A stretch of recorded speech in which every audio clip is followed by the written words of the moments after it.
Hey everybody! So I have a whiteboard, I have a marker, and I'm ready to show some things I already know.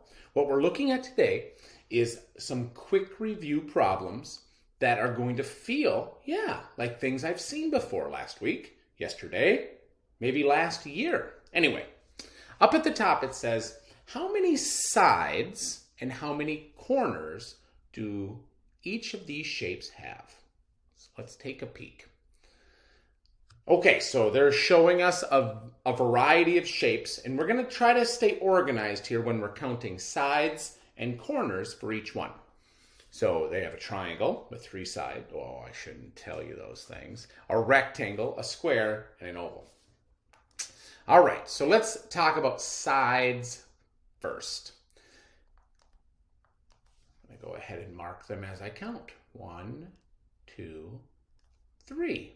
This triangle, is known for having 3 sides. So I'm going to go ahead and just go and say sides. 3. All right, now I'm going to change colors here and let's go for corners. Corners are where 2 sides meet.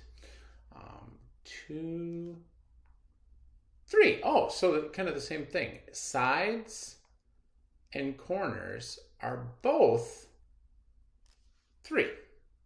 All right, so on your whiteboard, can you draw me one of these long rectangles? Rectangles are known for a couple things. They're known to have 90-degree right angles in all 4 of their corners. And they're also known for having the opposite sides equal to each other. So here we have a very long side and it is equal to the opposite side that's also long. So these 2 are the same. And then if you look, these 2 are the same. So this shape has 4 sides. And if I change colors here, we have 4 90-degree perfect corners. Yeah, so 4 of those and 4 of those. All right, let's erase. Good. And try one of these squares. Feel free to pause the video if I'm going too fast. Let's start with the sides. Interestingly, a square has 4 sides that are all the same. Okay, so that's a difference between a square and a rectangle. Many rectangles will have a pair of longer sides and then a pair of shorter sides. But in this case, all 4 sides are the same. And then when I look at the corners, you're going to see those same 90-degree angles. 1, 2, 3, 4. Trick question.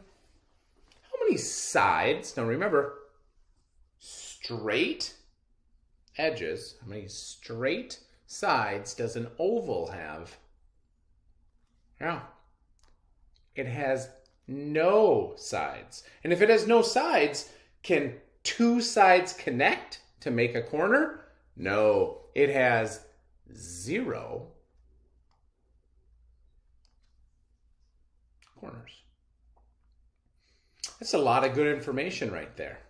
But I'm going to scoot it all out of my way here. I'm going to scoot it all out of the way because I need a little bit of room to solve a good old-fashioned story problem. Hey, Dustin. I know you're watching this video.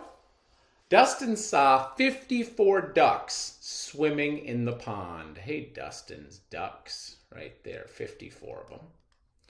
Then his cousin Albert is at the park too. Albert saw 17 more ducks sitting in the grass. I'm wondering how many ducks there are in all. Here's the thing about real world or story problems. They don't show you in the problem, are you supposed to add or are you supposed to subtract? So I like to do 2 things.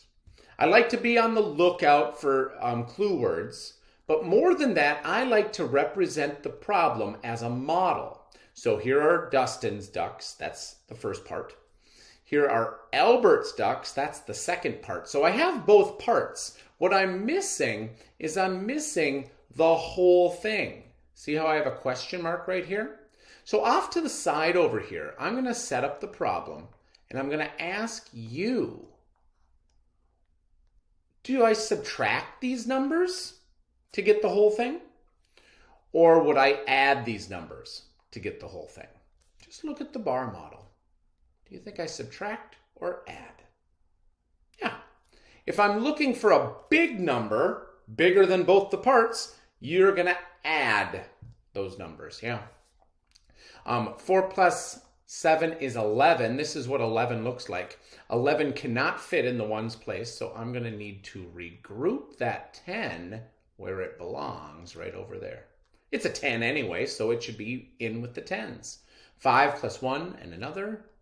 71 ducks in all. And then the best part is you want to circle your answer so your teacher can easily find it. Hey, I hope that was a nice refresher on corners, on sides, and of course, on story problems. Thanks, everybody. Bye now.